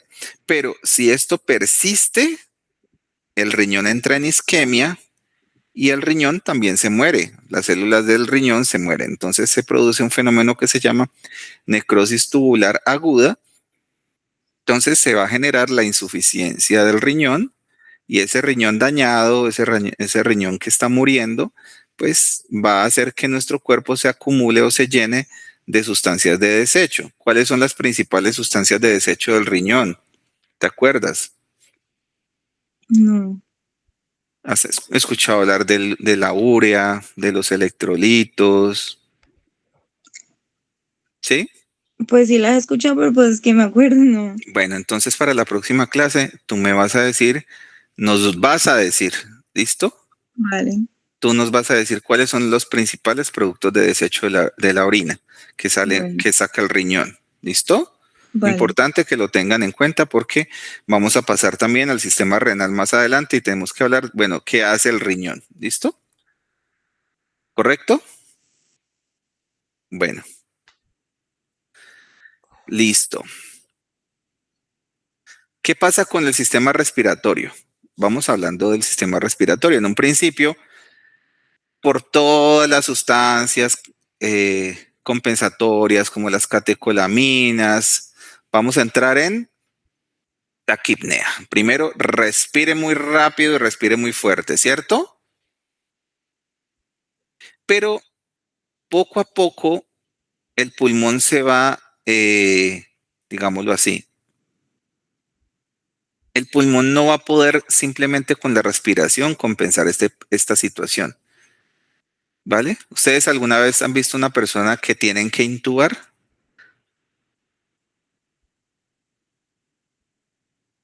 ¿Han visto una persona con dificultad respiratoria?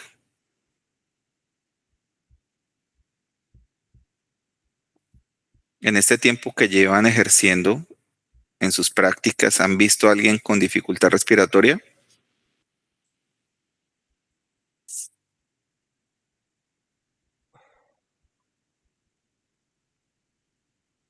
¿Sí? ¿Sí los han visto o no? ¿Han visto a una persona respirando mal o no? Sí, F.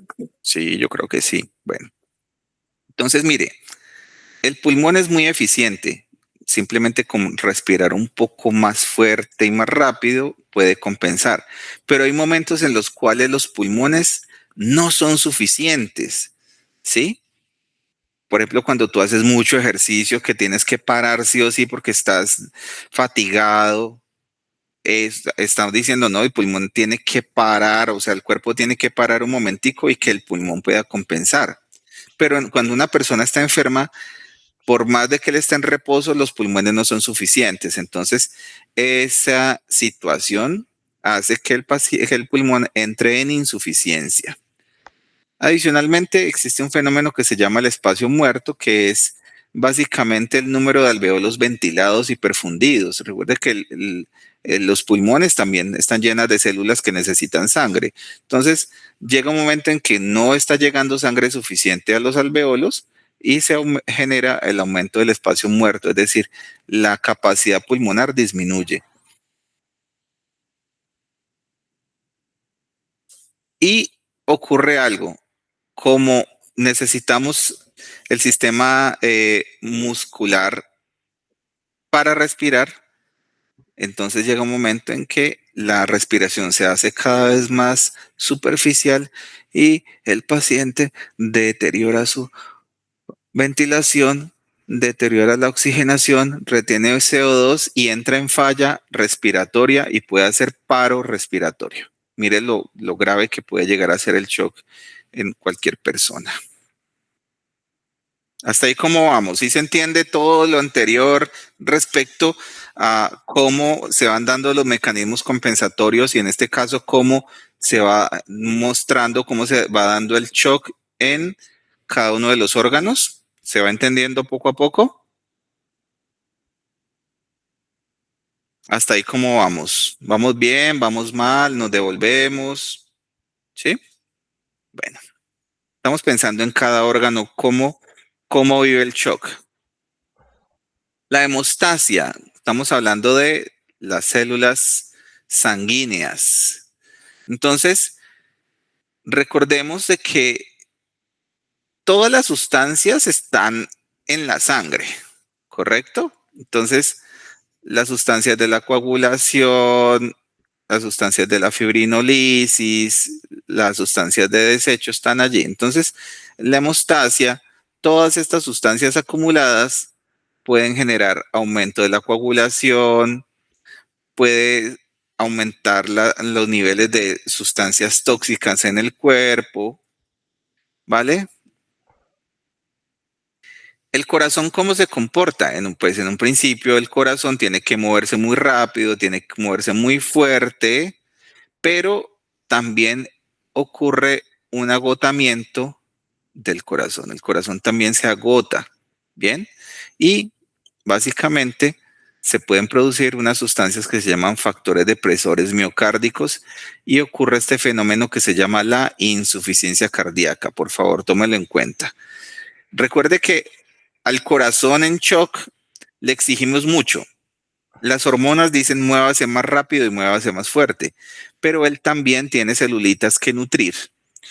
Entonces, toda esta carga, todo este estrés que se está generando sobre ese corazón, al final hace que el corazón se canse y entre en insuficiencia cardíaca. Y aquí, pues obviamente la bomba puede llegar a fallar.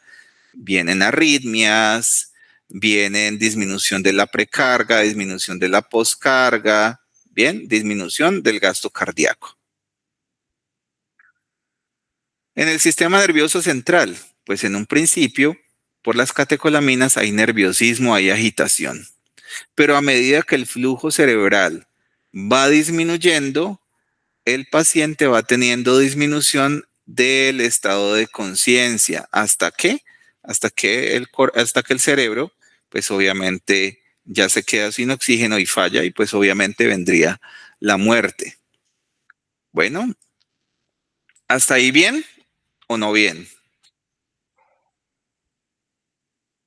Bueno, para la próxima clase vamos a terminar ya con los tipos de shock. Listo, vamos a entender cada uno de los tipos de shock. Voy a hacerles como una presentación muy general los tipos de shock. Yo creo que la próxima semana nos rinde mucho más. Terminemos esa parte. Los tipos de shock. Bien. Y vamos a hacer un gran énfasis en los cuidados del paciente en shock. ¿Listo? Estos son los tipos de shock. Y vamos a trabajar mucho en los cuidados de un paciente en shock. ¿Listo? Entonces, ustedes ya tienen el material. Los signos de shock, los tipos de shock, yo lo voy a explicar. Pero, por favor, necesito que trabajen en este tema. En las diapositivas que les envié, a partir de la diapositiva 87 en adelante, están los cuidados y tratamientos de un paciente en shock.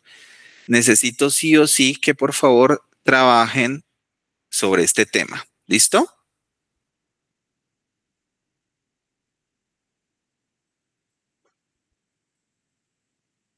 Bueno. Y vamos a trabajar un momentico en manual de terapéutica para entender un poco acerca de estos medicamentos, de estas sustancias. Vamos a entender un poco estas sustancias, como son la adrenalina, la noradrenalina. ¿Listo? Voy a pasarlos por acá para que los revisemos en un momentico. ¿Y dónde es que está en la página? Adrenalina, noradrenalina.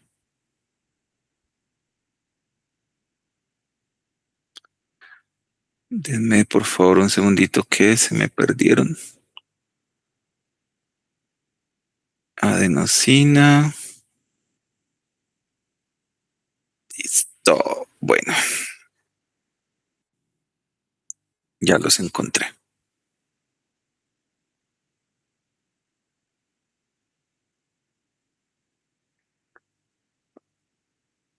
Bueno.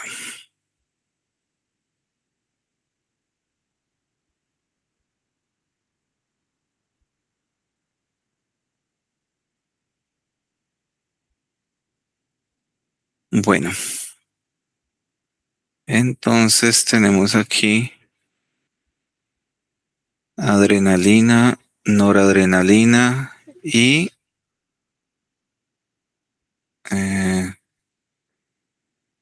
vasopresina. Listo.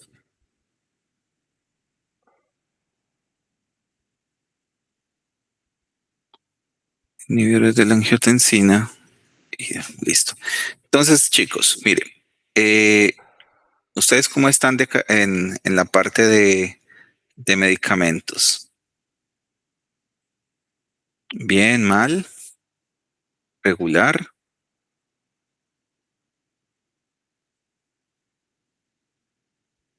Bueno, esas lágrimas me dicen muchas cosas. Entonces, vean, chicos, ¿cuál es la idea? Por ejemplo, ustedes ya pasaron el tema de la EPOC, ¿cierto? ¿Cierto? Entonces, pues, ¿cuál es el propósito? Pues de que ustedes, a medida que van avanzando con estos temas, revisen la farmacología de estos medicamentos, valga la redundancia, que se están viendo en cada una de las patologías. Por ejemplo, la primera que ustedes vieron fue EPOC. ¿Ya hicieron la revisión del tema? Por ejemplo, aquí. Yo les voy a recomendar, si quieren les puedo enviar este libro que es un manual de terapéutica. Entonces, en este caso, pues la idea es que ustedes vayan al tema de neumología y revisen el medicamento. ¿Sí? ¿Quién se acuerda de los medicamentos de tratamiento de la EPOC? ¿Se acuerdan de LAVA, de SAMA, de LAVA, LAMA? ¿Sí? Entonces, ustedes ven el tratamiento y de una vez se van al capítulo, página 326, no me dejen olvidar. Entonces se van a neumología y aquí en neumología están los medicamentos broncodilatadores y aquí están los mecanismos de acción. Mire, este libro es muy sencillo, este manual de terapéutica, si lo pueden conseguir, es muy sencillo de leer porque dice de la manera más condensada posible cómo actúan esos medicamentos. Entonces, por ejemplo, medicamentos broncodilatadores, entonces los beta-2 agonistas de acción rápida. Entonces aquí aparece qué hace cada uno de ellos y me da el ejemplo, terbutalina y mire aquí salbutamol. ¿Listo? Salbutamol. ¿Correcto? Ah, bueno, aquí aparecen los otros, que son los efectos secundarios. Ah, los de acción prolongada, mire el salmeterol. Bien, entonces la idea es que vayan revisando esos medicamentos. Y en este caso, en cardiología, aquí vamos a ver las catecolaminas y otros inotrópicos. Entonces, por ejemplo, la adrenalina. ¿Cómo viene la adrenalina? Pues el cuerpo la produce, pero nosotros como medicamento, porque van a verlo ahorita cuando estén estudiando la parte de tratamiento del shock, van a ver la infusión de adrenalina. Entonces, ¿la adrenalina qué es? Es un potente estimulante de los receptores alfa y beta. Obviamente tendrán que revisar qué son receptores alfa y beta. Es un potente vasopresor con un mecanismo triple. ¿Cuáles son esos mecanismos triples? Entonces, estimula directamente el miocardio, aumenta la fuerza de contracción y aumenta la frecuencia cardíaca y la vasoconstricción de los lechos vasculares. O sea, da un triple efecto, pero el principal es el aumento de la frecuencia cardíaca. ¿Sí ves? Entonces, cuando el cuerpo produce adrenalina, contractilidad miocárdica, aumento de la frecuencia cardíaca y la vasoconstricción. Entonces, mira esos efectos, ¿cómo los hace? ¿Y cómo los hace? Pues básicamente acorta la sístole más que la diástole, aumenta la conducción del sistema auriculoventricular y Purkinje, estimula el nodo sinusal y aumenta las demandas de oxígeno al miocardio para que se mueva más rápido. ¿Listo? Y aquí están los otros efectos. Produce una broncodilatación, por eso se puede usar en crisis asmática. Bueno. Efectos adversos. Si se extravasa, genera necrosis. Puede producir cefalea, taquicardia sinusal, fibrilación ventricular, hipertensión arterial, hemorragia. Bueno, puede producir estas cosas. Luego tenemos la norepinefrina. ¿Qué es la norepinefrina? Pues tiene actividad en receptores alfa y beta adrenérgicos a bajas dosis, principalmente beta adrenérgicos. A dosis altas tiene efectos alfa, produciendo vasoconstricción. Mejora la contractilidad cardíaca. Bien. Y luego tenemos por acá la dopamina. Entonces, ojo con la dopamina, porque la dopamina es el precursor inmediato de la adrenalina y la noradrenalina.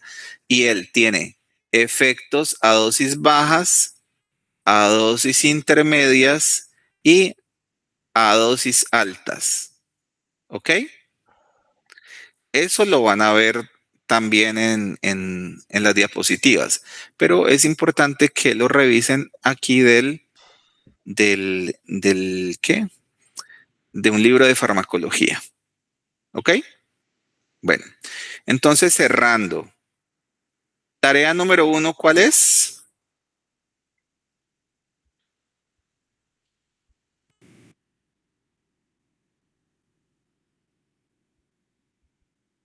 Lo de las diapositivas, Muy bien. revisarlas. Revisar cuál es el tratamiento y cuidados del paciente en shock. Y tarea número 2 es revisar estos 3 medicamentos, ya sean las diapositivas o aquí en el libro, que son adrenalina, noradrenalina, dopamina. ¿Listo? Y en clase revisaremos la hormona antidiurética. ¿Listo? ¿Estamos? Bien. Chicos, ya para la próxima clase, pues voy a hacer un quiz de lo que llevamos de shock. Bien. Un quizecito de lo que llevamos de shock. Voy a hacer énfasis en la fisiopatología del shock. En eso es lo que voy a hacer énfasis. ¿Listo? Fisiopatología del shock. No les voy a preguntar de medicamentos, no les voy a preguntar de lo de hoy, sino acerca de la fisiopatología del shock. ¿Ok?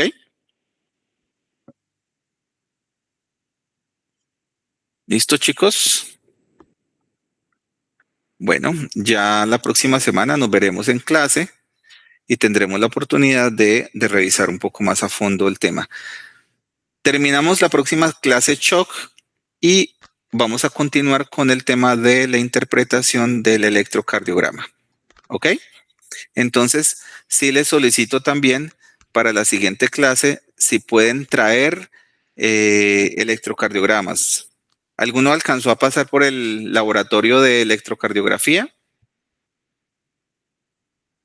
¿Ninguno? ¿O alguno llegó a pasar? No. Ah, bueno, entonces no pasaron por ese laboratorio. Entonces voy a hacer lo posible para llevar algunos electrocardiogramas. Si hay alguien que tiene electrocardiogramas del abuelo, del tío, bueno, del tinieblo, ¿sí? Del sugar, pues tráigalo, ¿listo? Para poder estudiar un poco mejor ese tema. Y si pueden imprimir, pero una buena, si no les es posible, pues tratar de llevar una buena impresión. Hay varias páginas que tienen electrocardiogramas para imprimir que son sencillos de revisar. Entonces, ahorita con Samuel les estaré enviando algunos. ¿Listo?